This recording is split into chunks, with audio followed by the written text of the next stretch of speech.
मसीह यीशु में आप सबको सलाम। खुदा उनका शुक्र अदा करते हैं कि खुदा ने आज हम सबको यहाँ बाहम इकट्ठा किया ताकि हम उसकी इबादत करें, उसके बुजुर्ग नाम को जलाल दें। माजरत चाहता हूँ, थोड़ा मेरा गला खराब है। मैं कोशिश करूंगा कि आप लोगों को खुदा के कलाम की समझ आए। आज का जो हवाला खुदा ने हमें दिया, मुकद्दस लूका तबीब की मार्फत लिखी इंजील पाक, उसका 6 बाब और उसकी 17 आयत से लेकर 19 आयत के आखिर तक तलावत की गई है। आज हम खुदा के मुकद्दस पाक कलाम को इन्हें आयत में से सीखेंगे। खुदा के कलाम में लिखा है, और वो उनके साथ उतर कर हमवार जगह पर खड़ा हुआ और उसके शागिर्दों की बड़ी जमायत और लोगों की बड़ी भीड़ वहां थी, जो सारे यहूदिया और यरूशलेम और सूर और सैदा के बहरी किनारे से उसकी सुनने और अपनी बीमारियों से शिफा पाने के लिए उसके पास आई थी। और जो नापाक रूहों से दुख पाते थे वो अच्छे किए गए, और सब लोग उसे छूने की कोशिश करते थे, क्योंकि कुव्वत उससे निकलती और सबको शिफा देती थी। खुदा के पाक कलाम पढ़े, उस संजा पर खुदा उनकी बरकत हो। मेरे जीजो, आज हम खुदा के मुकद्दस पाक कलाम में से लूका 6 बाब और उसकी 18 आयत में से सीखेंगे। मैं आपके सामने मरकजी आयत जो है दोबारा पढ़ूंगा। और जो नापाक रूहों से दुख पाते थे वो अच्छे किए गए। खुदा के पाक कलाम पढ़े, उसमें यहाँ पर खुदा उनकी बरकत हो। आज हम सीखेंगे उन लोगों के बारे में जो लोग नापाक रूहों से दुख पाते हैं, तकलीफें, अजियत, परेशानियों में मुब्तला होते हैं। जो नापाक रूहें उन लोगों की जिंदगियों में होकर काम करती हैं और उनको दुखों से भर देती हैं, उनको कसरत के साथ अजियत देती हैं, उनको बीमारियों में, परेशानियों में, मुश्किलातों में मेरे चीजों वो मायल कर देती हैं। आज हम खुदा के मुकद्दस पाक कलाम में से सीखेंगे, क्योंकि लिखा है खुदा के कलाम में, जो नापाक रूहों से दुख पाते थे वो अच्छे किए गए। अच्छे किस तरह किए गए? मेरे चीजों, आज हम खुदा के मुकद्दस पाक कलाम में से सीखेंगे, क्योंकि मसीह यीशु के बारे में आज हम खुदा के कलाम में से सीखेंगे कि बहुत सारे लोग जो थे वहां आए उसके पास और बहुत भीड़ लग गई। यहूदिया, यरूशलेम और सूर और सैदा के बहरी किनारों से लोग जो थे मसीह यीशु के पास आए थे, क्या करने? उसकी सुनने। और लिखा है, और अपनी बीमारियों से शिफा पाने के लिए आए थे। उन बीमारियों से शिफा पाने के लिए आए थे जो कि नापाक रूहों के सबब से उनकी जिंदगियों में आई थी, और उनके गुनाहों के सबब से उनके ऊपर जो दुख, जो मुसीबत, जो परेशानियां, जो बीमारियां आई थी, उन दुखों से, उन बीमारियों से मेरे चीजों वो रिहाई पाने के लिए आए थे। और वो लोग भी आए थे जो नापाक रूहों से दुख पाते थे, क्योंकि मेरे चीजों मसीह यीशु की शोहरत जो थी हर जगह फैल चुकी थी। क्योंकि मसीह यीशु जो हमारे खुदावंद है, जिन पर हमारा पूरा एतकाद है, भरोसा है, यकीन है कि वो ही हमारा निजात दहिंदा खुदा है, जो हमें निजात देता है, रिहाई देता है, मुखलिस देता है।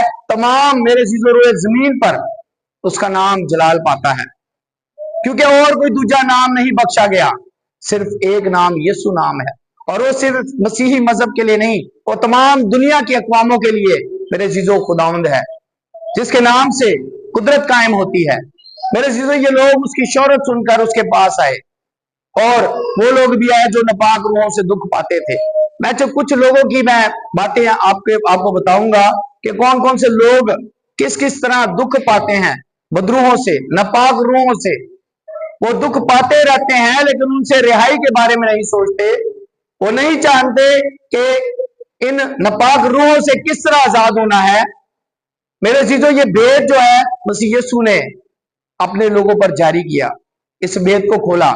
आज हम खुदा के मुकद्दस पाक कलाम में से सीखेंगे। मुकद्दस मत्ती की इंजील, उसका 15 बाब और 21 आयत की अगर हम तलावत करें तो उसमें पहला जिक्र हमें मिलता है एक बच्ची का। खुदा के कलाम मुकद्दस में लिखा है 21 आयत में, मुकद्दस मत्ती की इंजील उसका 15 बाब और उसकी 21 आयत में कुछ यूं लिखा है। फिर यीशु वहां से निकलकर सूर और सैदा के इलाका को रवाना हुआ, और देखो एक कनानी औरत उन सरहदों से निकली और पुकार कर कहने लगी, ऐ खुदावंद इब्न दाऊद, मुझ पर रहम कर। एक बदरू मेरी बेटी को बहुत सताती। क्या? एक बदरू मेरी बेटी को बहुत सताती है। न जाने ऐसे कितने बेटे हैं, बेटियां हैं, ऐसे लोग हैं जिनको ये नापाक रूहें, ये बदरूहें सताती हैं, परेशान करती हैं, बीमारियों में मुब्तला करती हैं, दुखों में मुब्तला करती हैं, अजियतों में मुब्तला करती हैं, जुदाइयां, तफरीके और बहुत सारे घरानों की बर्बादियां करती हैं। ये उन नापाक रूहों की बात हो रही है, क्योंकि यहाँ एक औरत का जिक्र है जो कि सूर और सैदा के इलाके से मेरे चीजों को ताल्लुक रखती थी, और वो वहां से रवाना होकर यीशु के पीछे पीछे गई और पुकारने लगी, ऐ इब्ने दाऊद मुझ पर रहम कर। वो इब्ने दाऊद जिंदा खुदावंद मसीह यीशु को पुकारने लगी और उसे बताने लगी कि एक बदरू मेरी बेटी को बहुत सताती है। मेरे चीजों फिर लिखा है खुदा के कलाम मुक़द्दस में, मगर उसने उसे कुछ जवाब न दिया, और उसके शागिर्दों ने पास आकर उससे ये अर्ज की कि उसे रुखसत कर दे, क्योंकि वो हमारे पीछे चिल्लाती है। मेरे चीजों वो मसीह यीशु के पीछे चिल्लाती हुई भागती रही, न जाने कितनी दूर तक वो मसीह यीशु को पुकारती रही, और मेरे चीजों चिल्लाती रही उसके पीछे। और फिर खुदा के कलाम मुक़द्दस में लिखा है, उसने जवाब में कहा कि मैं इस्राएल के घराने की कोई भी भेड़ों के सिवा और किसी के पास नहीं भेजा गया। मगर उसने आकर उसे सजदा किया और कहा, ऐ खुदावंद मेरी मदद कर। उसने खुदावंद के आगे वो औरत झुकी, उसने सजदा किया और उसने कहा, मेरी मदद कर। और मेरे चीजों मैं कोशिश करूंगा इसको शॉर्ट करूं, और खुदावंद यीशु मसीह ने उसी वक्त, मेरे चीजों यहां लिखा है खुदा के कलाम मुक़द्दस में, अगर हम इसकी 28 आयत पढ़ें तो उसमें लिखा है, उस पर यीशु ने जवाब में उससे कहा, ऐ औरत तेरे ईमान बहुत बड़ा है, जैसा तू चाहती है तेरे लिए वैसा ही हो। और उसकी बेटी ने उसी घड़ी शिफा पाई। जब वो इब्ने दाऊद के पीछे दौड़ती हुई भागी और उसे आगे सजदा किया और उससे मदद मांगी, तो मसीह यीशु ने मेरे चीजों उस बच्ची पर रहम कर दिया। और लिखा है उसी घड़ी वो बेटी जो थी वो ठीक हुई। किस तरह ठीक हुई? क्योंकि उसका ईमान हमारे जिंदा खुदा मसीह यीशु पर था। और दूसरा जो शख्स है उसके बारे में अगर हम जाने, मुकद्दस मरकस की इंजील उसका 5 बाब और उसकी 2 आयत में अगर हम तलावत करें तो इस शख्स के बारे में हमें जिक्र मिलता है।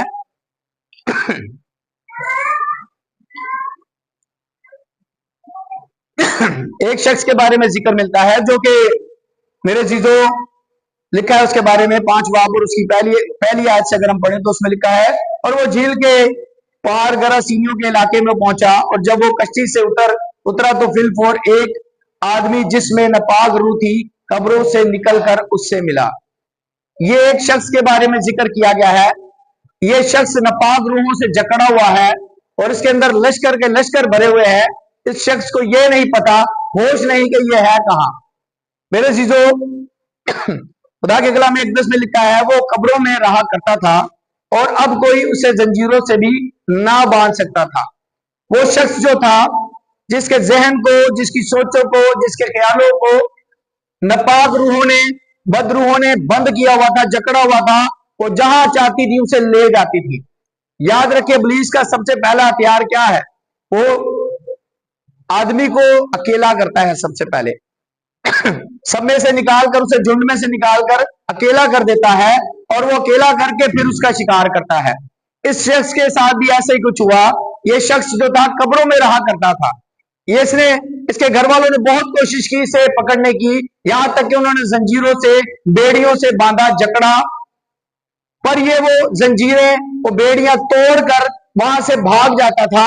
और इसने कपड़े भी नहीं पहने थे, ये बिल्कुल भरंगा था और इसे कुछ खबर नहीं थी, क्योंकि उसके जहन को पूरे तौर पर इन सारी नापाक रूहों ने बंद किया हुआ था।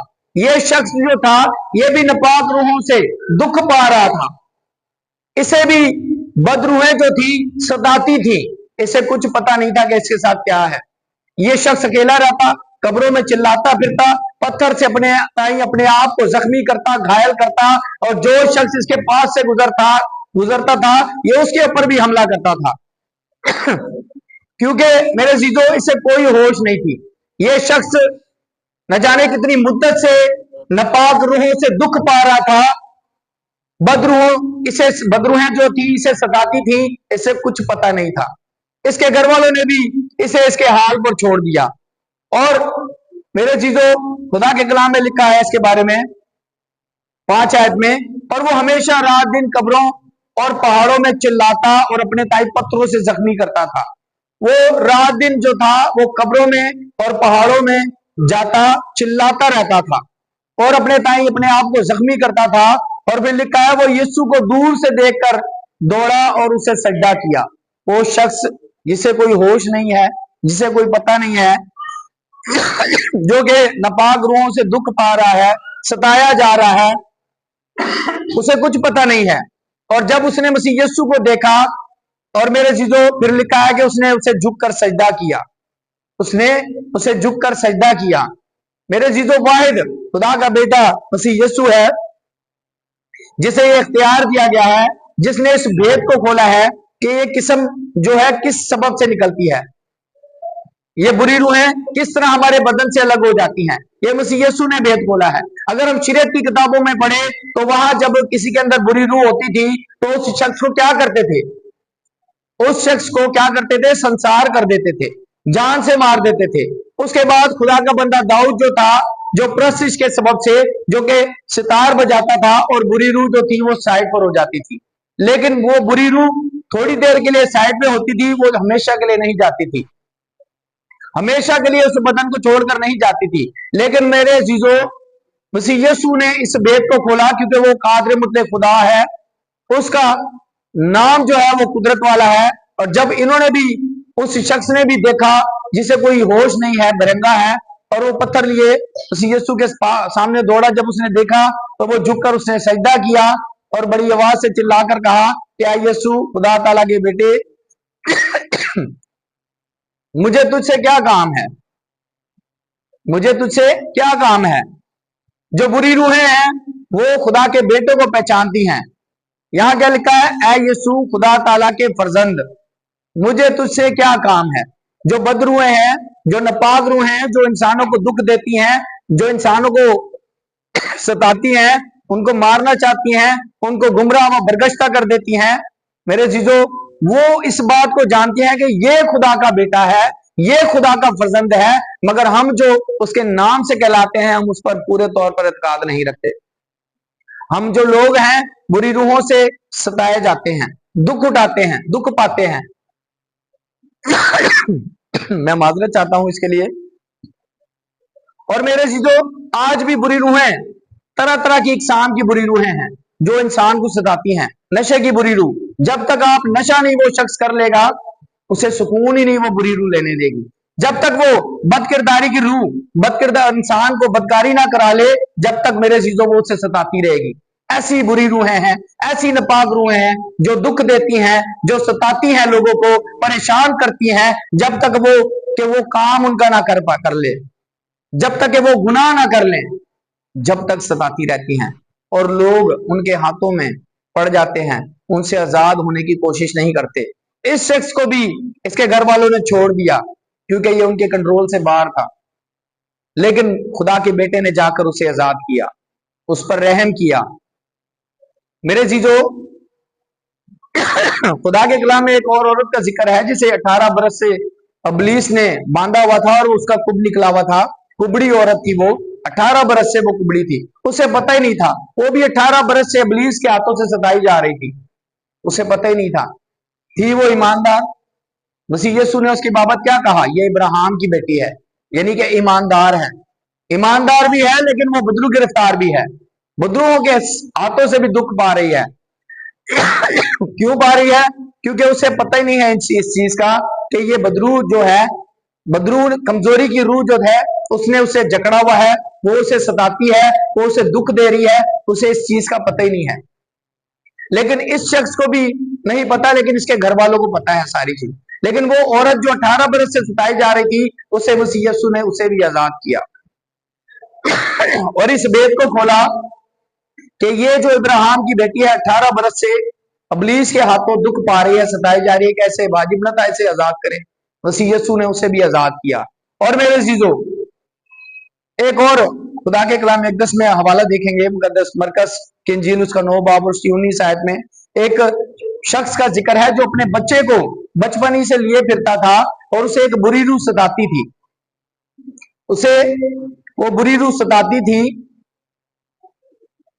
खुदा के कलाम मुकद्दस में लिखा है, 17 आयत अगर हम पढ़े तो उसमें लिखा है, और भीड़ में से एक ने उसे जवाब दिया कि ए उस्ताद, मैं अपने बेटे को जिसमें गूंगी रूह है तेरे पास लाया था।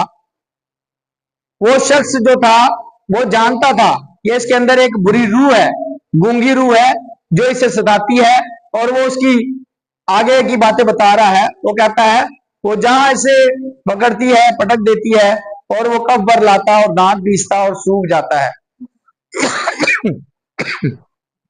और मैंने तेरे शागिर्दों से कहा था कि वो इसे निकाल दे, मगर वो ना निकाल सके। उसने जवाब में उनसे कहा, ए बेतकाद कौम, मैं कब तक तुम्हारे साथ रहूंगा, कब तक तुम्हारी बर्दाश्त करूंगा, इसे मेरे पास लाओ। बस वो उसे उसके पास लाए, और जब उसने उसे देखा तो फिल्फ और रूह ने उसे मरोड़ा और जमीन पर कफ गिरा और कफ बरला कर लौटने लगा। उसने उसके बाप से पूछा, ये इसको कितनी मुद्दत से है? उसने कहा, बचपन ही से। वो बचपन ही से मेरे जीजो इब्लीस की गिरफ्त में था और बुरी रूहों से, नापाक रूहों के हाथों से वो सताया जा रहा था, दुख पा रहा था। बुरी रूहें उसे सताती थी, उसे परेशान करती थी, उसे मारना चाहती थी। बचपन ही से दुख पा रहा था। आज भी बहुत सारे लोग हैं जो बचपन से लेकर बुढ़ापे तक बदरूहों से दुख पाते हैं, सताए जाते हैं, मगर वो आजाद होना नहीं चाहते। वो बदरूहें उनको परेशान करती हैं। कभी वो पीरों के पास भागते हैं, कभी वो फकीरों के पास भागते हैं, कुछ लोग डॉक्टरों के पास चले जाते हैं मेरे जीजो। लेकिन मसीह यस्सु के पास बहुत कम लोग आते हैं। लेकिन जो लोग मसीह यस्सु के पास आते हैं वो आजाद किए जाते हैं। खुदा उन पर रहम करता है। जिस तरह के मेरे जीजो उस शख्स को जिसे बेड़ियों से बांधा जाता था, उसे कोई भी उस बुरी रूहों से आजाद नहीं कर सका था, लेकिन मसीह यस्सु ने उसे आजाद किया। वो बुरी रूहों से सताया जाता था, और ये बच्चा भी मेरे जीजो बुरी रूहों से सताया जाता था, दुख पाता था। और मेरे जीजो खुदा के कलाम मुकद्दस में लिखा है कि जब यीशु ने उसे हुक्म दिया तो वो बुरी रूह जो है उसे छोड़कर चली गई। लेकिन उससे पहले यीशु से वो शख्स कहता है कि अगर तू कुछ कर सकता है तो कर। यीशु कहता है, क्या अगर तू कुछ कर सकता है? तो यीशु कहता है, जो एतकाद रखता है उसके लिए सब कुछ हो सकता है। हमें ईमान की जरूरत है, हमें मसीह यीशु पर ईमान रखने की जरूरत है। उस पर ईमान लाने से ही हम निजात पा सकते हैं, और मेरे जीजो इन बुरी रूहों से आजाद हो सकते हैं।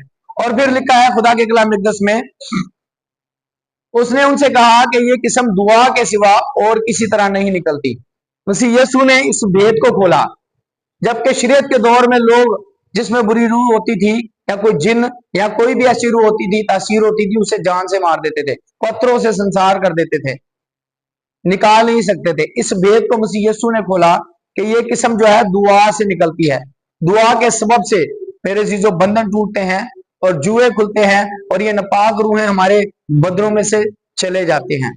और मेरे जीजो आजकल हम देखते हैं कि जब हम खुदाम के घर में आते हैं, हर इतवार आते हैं, संडे को यहाँ शफाइया मीटिंग होती है, और फिर लोग उनके अंदर बदरुओं की हाजिरी होती है, और बदरुओं को हुक्म दे दिया जाता है कि बदरुएं यीशु के नाम से छोड़कर चली जाएं, और वो चली भी जाती हैं। लेकिन फिर अगले इतवार को लोग क्यों वापस आ जाते हैं, फिर आकर बैठते हैं, फिर उनके अंदर वही हाजिरी होना शुरू हो जाती है। यहाँ मसीह यीशु ने एक बार बुरी रूहों को डांटा, झिड़का, और वो बदन छोड़कर अलग हो गई। लेकिन मेरे जीजो यहाँ क्यों बुरी रूहें वापसी आ जाती हैं? अगर हम खुदा के कलाम में से देखें, मुकद्दस मत्ती की इंजील उसका 12 बाब उसकी 43 आयत में इस भेद को खोला है। लिखा है, जब नापाक रूह आदमी में से निकलती है तो सूखे मकामों में आराम ढूंढती फिरती है और नहीं पाती। ये बुरी रूहें जो हैं आराम ढूंढती फिरती हैं, सूखे मकामों पर जाती हैं। ये बुरी रूहें जो हैं ट्रैवल करती हैं, आती और जाती हैं। मेरे जीजो जिस तरह हम आते जाते हैं, इसी तरह ये बुरी रूहें भी जो हैं आती जाती हैं और आराम ढूंढती फिरती हैं। जिस तरह हम सुकून ढूंढते हैं, आराम ढूंढते हैं, हमें नहीं मिलता। आराम हमें मसीह यीशु के पास मिलता है आने से। और ये बुरी रूहें जो हैं आराम ढूंढती फिरती हैं पर नहीं पाती, तब कहती हैं कि मैं अपने उस घर में फिर जाऊंगी जिससे निकली थी, और आकर उसे खाली और झड़ा हुआ और अनाथा पाती है। किस घर से? इस घर से। ये बदन खुदा का मकदस है, इसमें खुदा का रूह भी रहना चाहता है, और बुरी रूहें जो है वो भी इसमें रहना चाहती हैं। अब फैसला हमने करना है कि हमने खुदा के रूह को अपने दिल में रखना है, जगह देनी है, क्योंकि ये बदन उसका मकदस है, या बुरी रूहों को हमने जगह देनी है। बुरी रूह क्यों वापसी आ जाती है? इसलिए वापसी आ जाती है, फिर वो जब वो उस घर को खाली, जिस तरह के वो कोई दुआ नहीं करता, ना उसकी जिंदगी में खुदा की कोई अहमियत है, ना वो खुदा की नजदीकी कुर्बत में रहता है, ना वो दुआ करता है, ना वो रोजे फाके रखता है, फिर वो उसी घर को वैसे ही पाती है जिस तरह वो छोड़कर गई थी, तो दोबारा उसके अंदर आ जाती है। हमारे अंदर की कमियां कमजोरियां जो है अबलीस के दरवाजे खोल देती है, बुरी रूहों के लिए दरवाजे खुल जाते हैं हमारे बदनों में, और इसके सबब से हमारे बदनों में वो बुरी रूहें दोबारा वापसी आ जाती हैं।